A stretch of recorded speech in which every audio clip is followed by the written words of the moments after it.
Welcome sa Tagalog Horoscope, ang iyong gabay sa pang-araw-araw na buhay. Hatid namin ang pinakadetalyadong horoscope na magsisilbing gabay mo sa pera, trabaho, pag-ibig, kalusugan, at swerte. Naway magtagumpay sa buhay ang lahat ng ating tagapakinig at subscribers sa buong mundo. Maraming salamat sa pag-subscribe at tanggapin ang siksik, liglig, at umaapaw na biyayang hatid ng Tagalog Horoscope.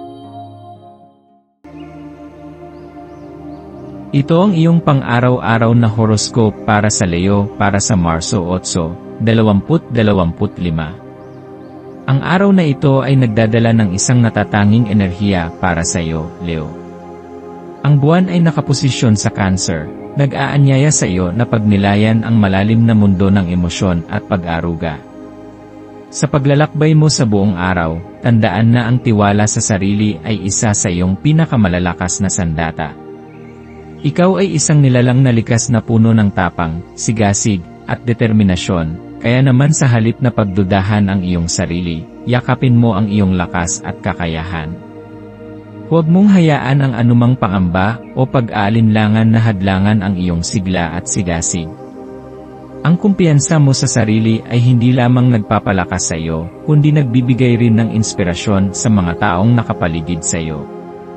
Ito ang araw kung kailan dapat mong yakapin ang init ng tahanan, ang halimuyak ng nilulutong pagkain, at ang kasiyahan sa mga simpleng bagay na madalas nating hindi pinapansin. Minsan, sa gitna ng ating pagiging abala sa mundo, nakakalimutan natin na ang tunay na kaligayahan ay matatagpuan sa mga payak, ngunit makahulugang sandali.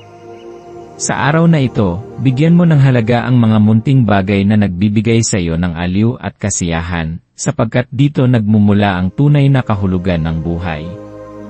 Habang dumadaloy ang mga oras, subukan mong bigyan ng pansin kung paano mo ginagamit ang iyong enerhiya.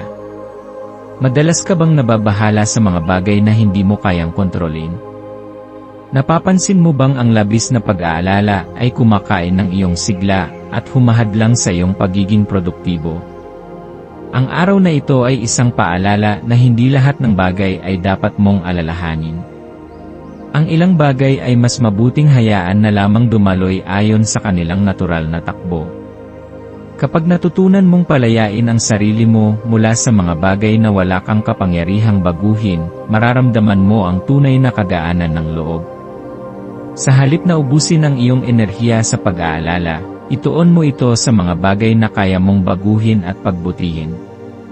Ngayong araw, hinihikayat ka ng sansinukob na palayain ang iyong sarili mula sa pagdududa at pagkatakot. Yakapin ang iyong likas na lakas ng loob at gamitin ito upang likhain ang buhay na ninanais mo. Tandaan na ikaw ang may hawak ng iyong kapalaran, at walang sinuman o anumang bagay ang maaaring pumigil sa iyo kung ikaw ay determinado. Ang kapangyarihan mong magtagumpay ay nasa iyong mga kamay, gamitin mo ito ng may tiwala at pananalig sa sarili. Ito rin ay isang magandang panahon upang pag-isipan ang iyong mga pangarap at layunin. Ano ba talaga ang gusto mong marating? Ano ang nagpapasaya sa iyo?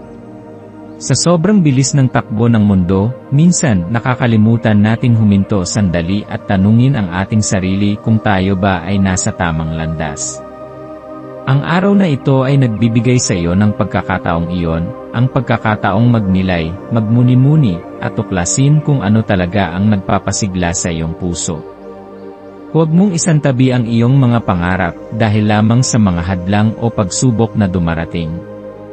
Ang bawat hakbang na ginagawa mo, gaano man kaliit, ay isang tagumpay na nagpapalapit sa iyo sa iyong pangarap. Sa pamamagitan ng pagpapahinga at pagbibigay oras sa iyong sarili, mas lalo mong mauunawaan ang direksyon na nais mong tahakin. Alalahanin na ang buhay ay isang paglalakbay at hindi isang patimpalak, hindi mo kailangang madaliin ang proseso. Hayaan mong unti-unting mahubog ang iyong mga pangarap sa tamang panahon at pagkakataon. Sa araw na ito, hinihimok ka rin ng sansinukob na humanap ng mga mapagkukunan ng inspirasyon at suporta. Huwag matakot humingi ng tulong o gabay mula sa iba. Minsan, ang tulong na ating hinahanap ay mas malapit kaysa sa ating inaakala, nasa pamilya, kaibigan, o maging sa isang di inaasahang estranghero na nagbibigay ng mabuting payo. Ang pagpapalakas ng iyong tiwala sa sarili ay hindi nangangahulugan ng pagiging mag-isa sa iyong laban. Sa halip, ito ay nangangahulugan ng pagkilala sa iyong kakayahan habang bukas sa pagkatuto mula sa iba. Walang masama sa pagtanggap ng suporta mula sa iba, sa katunayan, ito ay isang tanda ng matibay na pananampalataya sa sarili dahil kinikilala mo na hindi mo kailangang harapin ang lahat ng mag-isa. Ang buhay ay mas magaan kung natutunan mong yakapin ang tulong at pagmamahal mula sa iba. Habang nilalakad mo ang landas ng buhay, alalahanin mo na ang bawat hakbang, maliit man o malaki, ay isang patunay ng iyong pag-unlad. Hindi mo kailangang madaliin ang iyong sarili, sa halip pahalagahan mo ang bawat yugto ng iyong paglalakbay. Ang pangarap mo ay hindi malayong abutin basta't ikaw ay mananatiling determinado at positibo sa bawat pagsubok na iyong kinakaharap. Huwag mong hayaan ang alinmang balakid na pahinain ang iyong loob. Ang bawat hamon na dumarating sa iyong buhay ay isang hakbang patungo sa mas matatag at mas matalinong bersyon ng iyong sarili. Yakapin ang iyong paglalakbay ng may buong pusong pananalig na ang lahat ng iyong pagsisikap ay may magandang bunga sa hinaharap. Ang maswerteng kulay mo ngayong araw ay ginto. Ang ginto ay sumisimbolo ng tagumpay, kasaganaan, at ningning. Isama ang kulay na ito sa iyong araw upang palakasin ang iyong kumpiyansa at sigla. Maaari mong isuot ang kulay na ito o magkaroon ng bagay na may kulay ginto upang magbigay ng positibong enerhiya sa iyong paligid.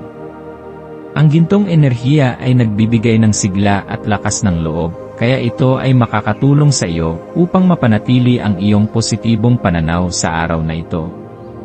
Ang iyong maswerteng numero ay 3, 7, 11, 22 at 35. Ang mga numerong ito ay nagdadala ng enerhiya ng lakas, inspirasyon, at bagong simula. Kung may mga desisyon kang kailangang gawin ngayong araw, subukang isaalang-alang ang mga numerong ito bilang gabay sa iyong direksyon. Ang mga numerong ito ay maaaring magbigay ng dagdag na kumpiyansa at paggabay sa iyong mga hakbang sa hinaharap. Ang maswerteng gawain mo ngayong araw ay ang pagpapahinga at pagpapalakas ng iyong isipan. Maglaan ng oras upang pakinggan ang iyong sarili. Ano ang mga bagay na nagpapasaya sa iyo? Ano ang nagbibigay sa iyo ng kapayapaan? Maaari kang magbasa ng isang aklat na nagbibigay inspirasyon, makinig ng musika na nagpapasigla sa iyong diwa, o simpleng maupo sa isang tahimik na lugar at hayaan ang iyong isipan na maging malaya sa anumang alalahanin. Ano man ang iyong gawin, siguraduhin mong ito ay makakatulong sa iyo upang maramdaman ang kapayapaan at kasiyahan sa kalooban mo. Sa pagtatapos ng araw, hayaang yakapin mo ang kapanatagan at kasiyahan sa iyong puso. Ano ang mga natutunan mo ngayon? Ano ang mga bagay na nais mong ipagpatuloy sa mga susunod na araw? Sa bawat sandaling ginugugol mo sa pagninilay at pag-unlad, mas lalo mong napapalakas ang iyong sarili. Tandaan na ikaw ay isang liwanag sa mundo, isang apoy na nagbibigay init at inspirasyon sa iba.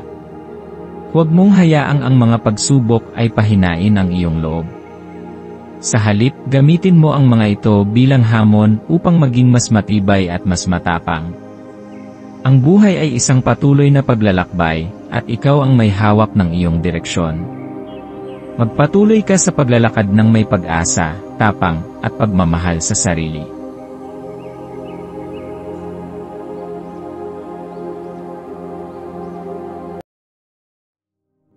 Tayo ay magkaroon ng kaunting sandali upang ipagdasal ang lahat ng mga dalangin ng ating mga subscribers, na sana'y matamo nila ang kanilang mga pinapangarap sa buhay, magandang trabaho, mabuting kalusugan, payapa at masayang pamumuhay, at siksik, liglig at umaapaw na biyaya at kayamanan. Ipinagdarasal namin ng mataimtim ang lahat ng mga komento sa nakaraang video, at hinihiling namin, Panginoon, na pagpalain mo ang ating mga subscribers ng masayang buhay sa mundong ibabaw. Maraming salamat po. Maaari kayong mag-subscribe sa aming channel na Daily Prayer, kung saan nag-a-upload kami ng pang-araw-araw na Catholic Gospel readings, reflections, at daily rosary reading para sa lahat ng misteryo ng araw. Tulungan ninyo kaming buuin ang community na ito at mag-subscribe na. Ang link ay nasa description box. Maraming salamat sa panonood ng iyong horoscope ngayon araw. Naway gabayan ka ng mga bituin sa iyong landas. Huwag kalimutang mag-like, share, at subscribe para sa iba pang cosmic na kaalaman. Hanggang sa muli, manatiling konektado sa universo.